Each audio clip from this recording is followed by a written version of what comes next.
Well, good evening, everyone. Thanks so much for joining us. I'm Amy Steigerwald.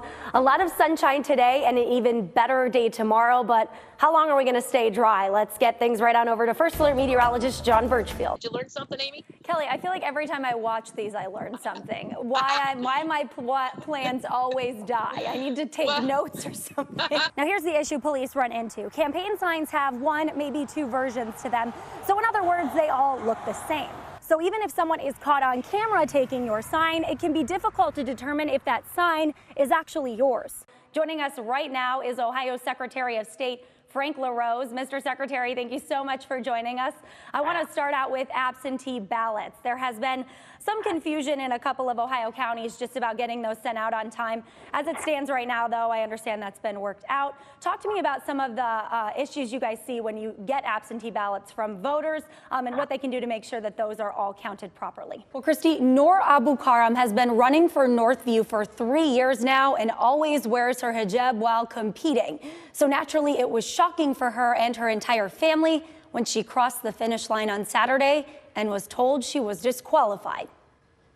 Noor Abu Karam is a junior in high school and proudly wears her Nike sport hijab when running for Sylvania Northview. And it's never been a problem for the last 3 years until her most recent meet. Officials began their usual uniform check before the race. When Noor saw officials talking to each other, she assumed it was about her hijab. And in the back of my mind was, are they going to say something about my hijab or about my uniform, because it is different. But instead, Noor's teammate was approached by officials, telling her that her shorts were out of uniform and that she must change to run. But they did not say anything to Noor about her hijab. However, after crossing the finish line, Noor did not see her name on the board. And then they were like, well, you got disqualified.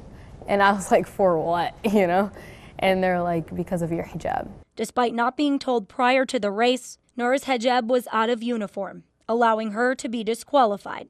And my heart dropped. I felt like something horrible happened to me, something that I always thought could happen, but never has happened, I think I was mostly embarrassed because, I never expected it to happen. The Ohio High School Athletic Association requires coaches to have a waiver for athletes wearing anything that is not a part of league-approved uniforms. Noor's family and coach were unaware she needed a waiver, mainly because she's been competing in multiple sports for the past 3 years, wearing her hijab with no issues. Now for the next meet, Noor has to have a special letter saying she can wear her hijab. And while she's happy she will be permitted to run, she's also disappointed she must have a letter in the first place.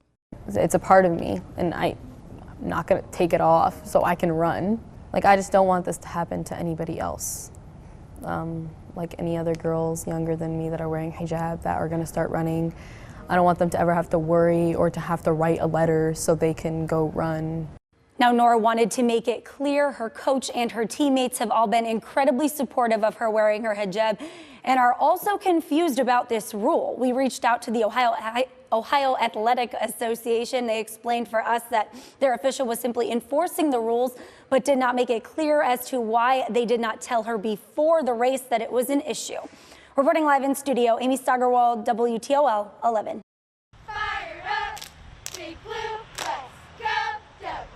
Attendance numbers for the first home game at Springfield High School will be low because of COVID-19 restrictions, but the cheerleaders still have high spirit. Everyone has a really good attitude, and we're just glad to be here. Tickets for this year's games are limited per family, meaning cheerleaders will be performing more for empty seats than fans. It is going to be a little empty. However, they're just so excited for the opportunity that they would cheer to just me if I was the only one sitting there. They're excited to do it.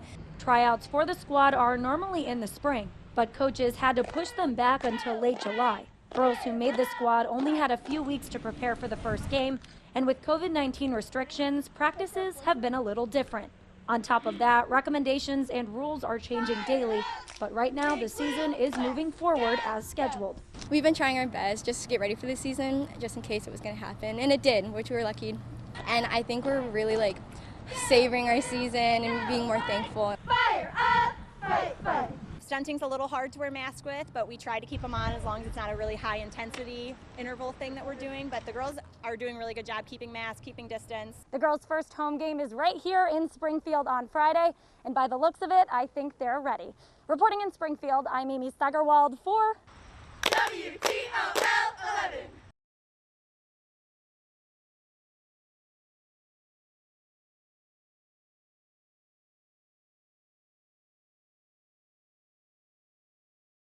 Absolutely, Andrew. It was around 12:30 this afternoon that she was found, and the park we're in right now is where crews were stationed throughout the morning. As soon as they got the call that someone had seen her, we rushed to the scene right along with them. Here, come in here. Get the door open. Go ahead. She is alert. She's ambulatory. So that's a huge bonus. Let's get back there and secure first. All right. After searching for almost 24 hours, emergency crews and dozens of volunteers in Woodville located 68-year-old Judy Bartell. We were right beside police and fire crews when she was found. We found her. She's fine.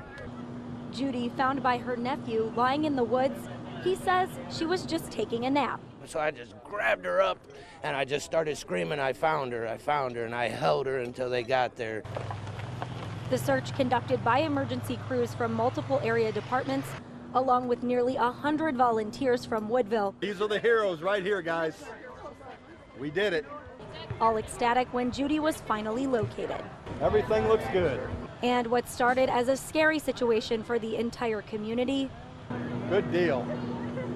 now turning into an incredible story of everyone coming together. You guys are real heroes.